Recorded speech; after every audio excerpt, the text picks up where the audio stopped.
مساء الخير على حضراتكم، اهلا وسهلا وحلقه استثنائيه من برنامج الكره مع محمد صابر.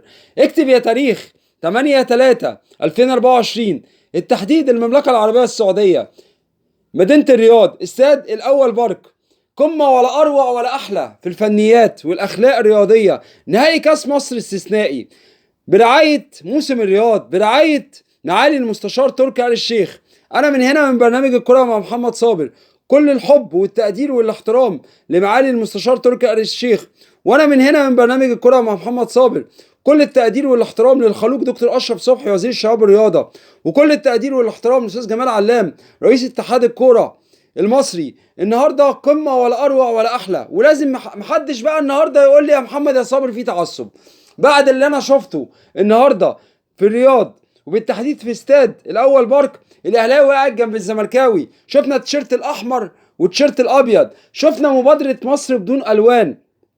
ولازم اشكر الاجهزه الفنيه، مستر كورر وجهازه، ومستر جوزيه جوميز وجهازه، واشكر رجاله مصر، رجاله مصر العظيمه، رجاله النادي الاهلي ورجاله نادي الزمالك.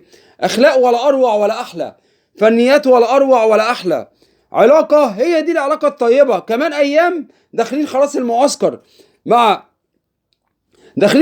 خلاص مع العميد كابتن حسام حسن.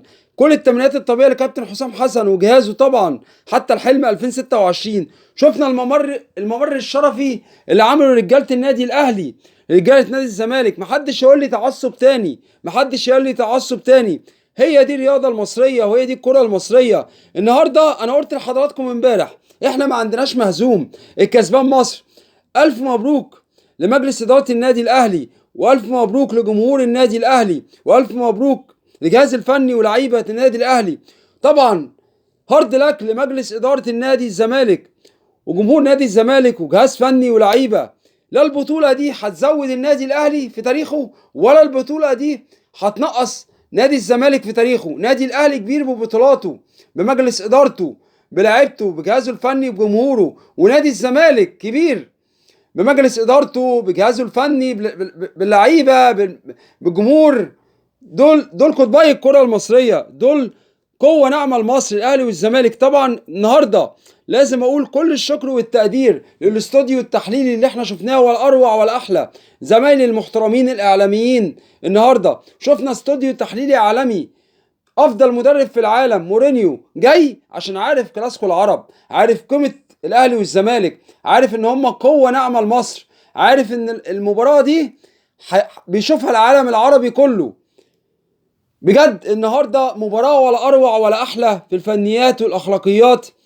بجد كلنا سعداء، الاهلاوي سعيد النهارده والزملكاوي سعيد، لان انا هقولها لكم مليون مره ما عندناش مهزوم النهارده، الكسبان بلدنا الحبيبه مصر. قبل ما اسيب حضراتكم زي السيستم اللي احنا اتعودنا عليه مع حضراتكم، هستنى حضراتكم على صفحات البرنامج، برنامج الكرة مع محمد صابر، والاعلامي الرياضي محمد صابر على الفيسبوك، وقناتي على اليوتيوب الاعلامي الرياضي محمد صابر. انا بدأت حلقتي باحلى اسم عندنا في الوجود مصر، وانيها باحلى اسم في حياتنا كلها. تحيا مصر، تحيا مصر، تحيا مصر، والسلام عليكم ورحمة الله وبركاته.